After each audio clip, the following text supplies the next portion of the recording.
Today is June 27th, 2017. Congratulations, baby. You are now rocking with the best. This is the boss of Bitcoin, the Cristo of crypto. It's your boy BK. And if you don't like me, you must not like money. Listen, guys, I got a nice little show for you. Today's show is called Buffett versus Bitcoin. And essentially what we have here is a standoff between Wall Street, traditional, corporate, global, international financial institutions, and the crypto community. This has in turn caused a severe decrease in the market as these institutionalized big clusters of money decide where they want to put their money. Recently, they have put a lot of it inside the crypto community in order to make a profit, in order to look good on earnings. And as a result, they've sold it, and that's basically crushed the market. So just a quick recap. I gave you these two picks about 2 or 3 weeks ago. They are still up a significant amount from when we got in them. On the buy side, we have Ripple, we have Litecoin, and we also have Dash. I keep forgetting to put Dash in there, but Dash is still cash, and it's got a lot of strong fundamentals behind it. On the right side, you just got to get rid of everything else. You know, it's some opportunity to do a little bit of day trading in there. Folding Coin is up a little bit. Ant Shares is up a little bit. Sometimes Cloak, I know that's gone up and down over the past couple days, you know, but for the most part, everything is bloody red. So when it's blood in the water, you don't want to go swimming. And that's the lesson for tonight. Shout out to the people. You know, we rocking with 5,000 strong. It's pretty cool. You know, I just made this channel a couple weeks ago, really just throwing some videos up with some lines on them and a couple symbols, a little lightning bolt, you know, and now we got 5,000 people all over the world. So that's really amazing.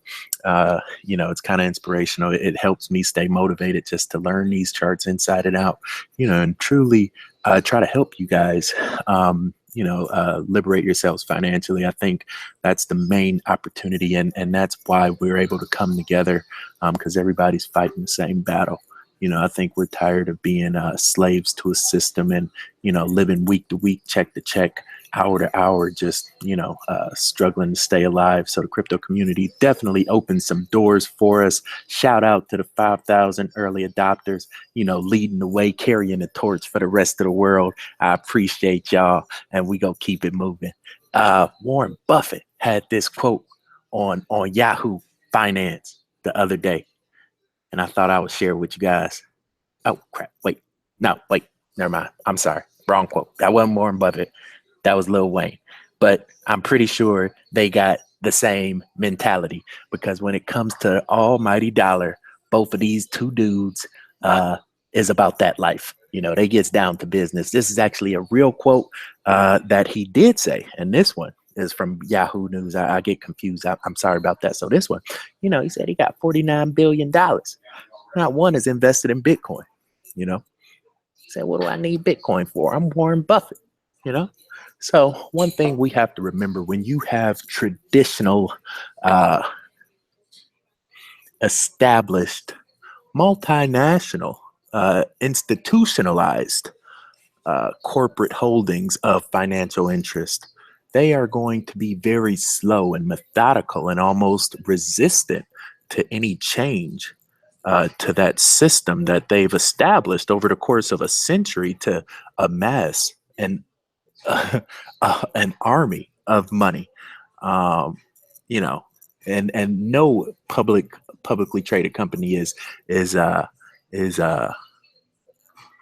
not included in that statement. So they have a system that they've put together that pays them, and pays them very well, and that's what they like to continue to do. So long story short, Bitcoin has directly combated that traditional process that they've perfected over the course of 2.5 centuries, and many of them aren't partaking in it. However, they have profited from it. None of them have openly come out and said that, but it's evident in watching the charts and watching the market. I think a few articles talked about hedge funds that were, supplementing, quote, supplementing their portfolio with crypto coins just to more or less bolster the stock market. So one of the things, if we take it a step farther, one of the things, I'm not sure how many of you guys, actually look at the systemic causes of, the next financial episode that more than likely we'll have inside of a few years or so. But this is actually a big one. It's coming out of Montreal, and what's happened is China and a lot of the Eastern early Bitcoiners, massive Bitcoiners, are actually taking some of their Bitcoin and buying real assets with it. One of those assets, the most prominent, has been real estate in Montreal. Why are they buying it in Montreal? Because it's not the United States, but it's close enough. And once they, start taking it, it's more or less been a safe haven. It's like a safe haven asset, like almost a new San Francisco for foreign investors to park their Bitcoin in real assets. So this is an article you can look up, on your own. But one of the things that they talk about is that what are they doing to try and solve the housing crisis? Because essentially what you have is these mega millionaires coming in and buying paying 2-3 times the value of a regular house just to have some type of hard asset to park Bitcoin in, right? So now they're subsidizing housing. It's going to cost $1 billion over 35 years. That's nothing. In addition, they're throwing hundreds of millions of dollars right now, today, at this problem. One of the biggest companies that was involved in this dilemma was a Canadian company called Store Capital. So what Warren Buffett went and did, this company was about to fold. They were about to go under. They couldn't, pay for their loans. Loans were getting called. They were essentially it was about to be another another collapse from the inside out. So Buffett went and put up $1.5 billion, or quote, loaned $1.5 billion to this group, put up $300 million cash, blah, 870 million. You see, this is like some serious number. They just kind of throw it in here, but they're talking like some serious money. And what he did was basically bailed out one of the largest Canadian real estate companies, just to keep the stock market going. So what does this do to Bitcoin? This basically says Buffett is keeping the dollar going. He's keeping the housing market going. He's keeping the stock market going. So now all these hedge funds, even though you guys were trading Bitcoin and buying Ethereum and making a little bit of profit, you better bring that money back home to daddy, because daddy has spoken.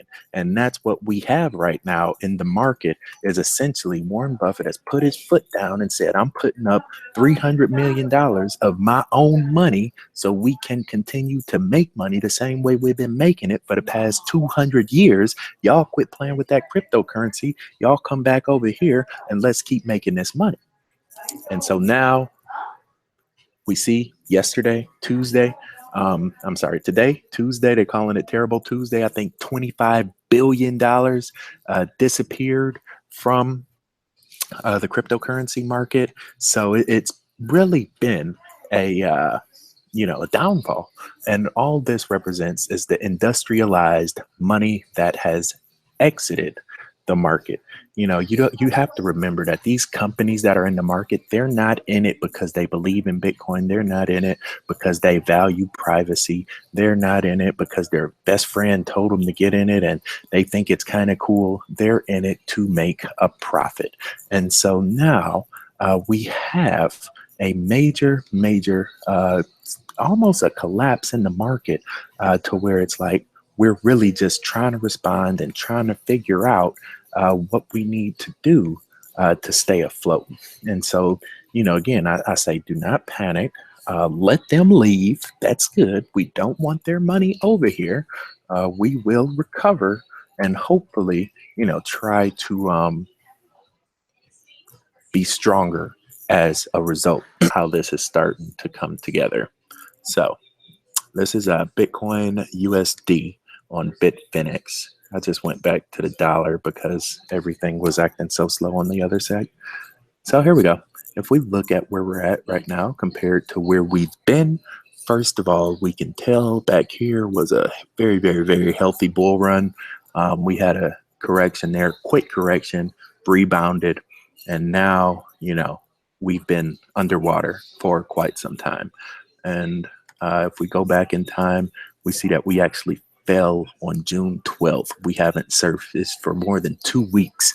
So, if any of you guys remember seeing that Ethereum video that I made, that was one of the first things I said was that, being underwater, if you don't bounce right back up, you see when we fell right here, we bounced right back up. It wasn't a problem. But now it's like we have so much weight underwater, a lot of that is starting, to pull us down from the inside out.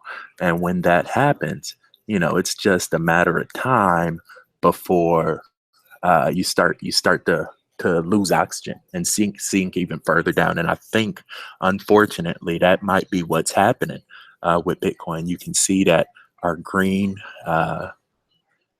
even though it broke through right here, for the most part, it's, especially as of late, it's been under the red. So, we're pulling lower and lower and lower. And I know that's really disheartening. Trust me, I would love to see this chart going another way. But that's not the case right now. So what we have is a situation to where it's very likely that, just like Ethereum, I'm calling this now for you guys too. I'm going to show you the different levels that we have to catch at. This is one level right here. How am I doing this? Well, in order to understand where we can catch at, I'm going to go back and look. Let's just mark the event right here. We're going to say we went underwater right there, right? So how do we know where we can settle down at? I go back and look over here and say, okay, well, right here, when we fell on that side, that's where we caught it. You see that? So that's an opportunity for us to catch right there. So that's why I put that line there, because when we fell over here, that's where it was right there. And then I'll put like a little circle so you guys can see it, right?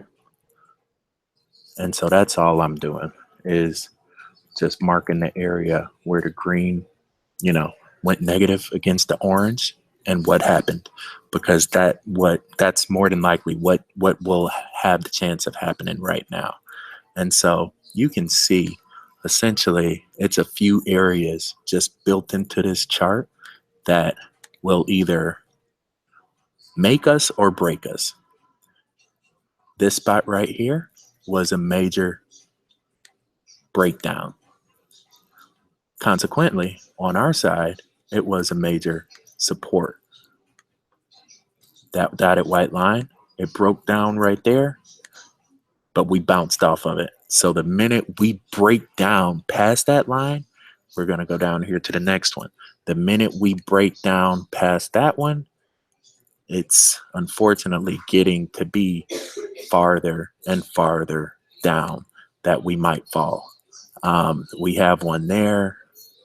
We have one there. And then the last big one, and this is kind of what concerns me, is, we can catch there. If we catch there, we'll be okay. But if not, then it's very likely that because we'll have so much negative momentum, we won't catch until we get all the way down there. And that will not be until about $1,200 to $1,400. So you can see firsthand the effect that industrialized money has on the crypto community. They added in, everybody benefits, And trust me, they're not doing it all at once. They're not stupid. So they're taking it back. They're taking it away in waves, and they call it blocks, right? Like blocks of 1,000, blocks of 10,000, whatever it is. That's why Coinbase always goes down whenever the price gets too low or too high, because they got to protect the house's money first. There's a lot of industrialized money inside of Coinbase, so they let it go in blocks and waves. But if it falls, then more than likely that's the next area of support that we have to fall back on. These are just kind of catch basins, that might hold it up just for a little bit, between like 1,800, 2,100, somewhere in there. But for the most part, we have this major support area right here that we're on right now, holding up strong at 2,200.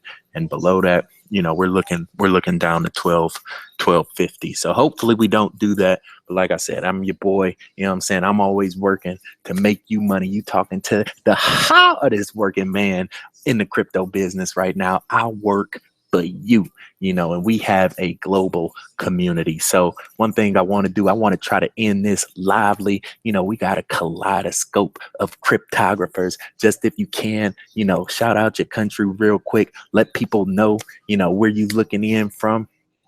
I just like to share, the beauty of how a group of individuals from all over the world can come together and just create, out of nowhere, create wealth, create value. This is one of the posts I thought was pretty funny. I used to watch this movie growing up, back in the day, Sound of Music. So it was pretty cool. It's how you feel when you listen to BK. You got out of Ethereum, just dancing in the meadows. So even though the markets are really red right now, it's still possible to make profit out here. The biggest thing, it was a guy that, sold all his crypto and, said he took a huge loss. And then 20 minutes later, the market had come back 10%. So, it's still money to be made. And honestly, it's a lot more money when people are scared, than it is when people are confident. So that's what I'm going to be doing over the next 2-3 weeks while this thing tries to figure out what it wants to do. I'm going to be looking for the places to make you guys the most money. So if you appreciate that, like I said, just, subscribe, like, share. I try to put these videos out every day of the week. I'm meeting with people. I was literally on a couple calls today, one-on-one calls with people on literally two different sides of the USA, about an hour from each other. One was from Miami, talking about doing a Bitcoin ATM, and the other was a guy out in LA, just involved in an awesome community out there on the West Coast, some movers and some shakers in the crypto game. So it's really amazing, you guys. So, one time real quick, I know we got our people, live and direct. I just want to show some love for everybody. So like I said, I see we got Japan up top one time. We got Alberta, Canada. We got Texas, Florida, Bay Area, Cali, Illinois, US of A. So like I said, guys, I just want to try to keep it positive, keep everybody on the same vibe, even when it's, not evident that we will be immediately profitable. We will always be charitable to each other. Take that with you. Stay positive, stay loving, stay supportive. Join us on Facebook if you ain't in the group. I got about 60 people I need to confirm after this video right here. We're always on there having a good time, supporting each other, learning together. This is your boy BK. I appreciate the support you give me. If you appreciate the content I give you, like and subscribe. We'll be back again next time. Signing out, your boy BK. Anywhere in the world you might stay, from Paris, Canada, and Germany. Good night, good morning, and good day. Stay cryptic, y'all. Peace.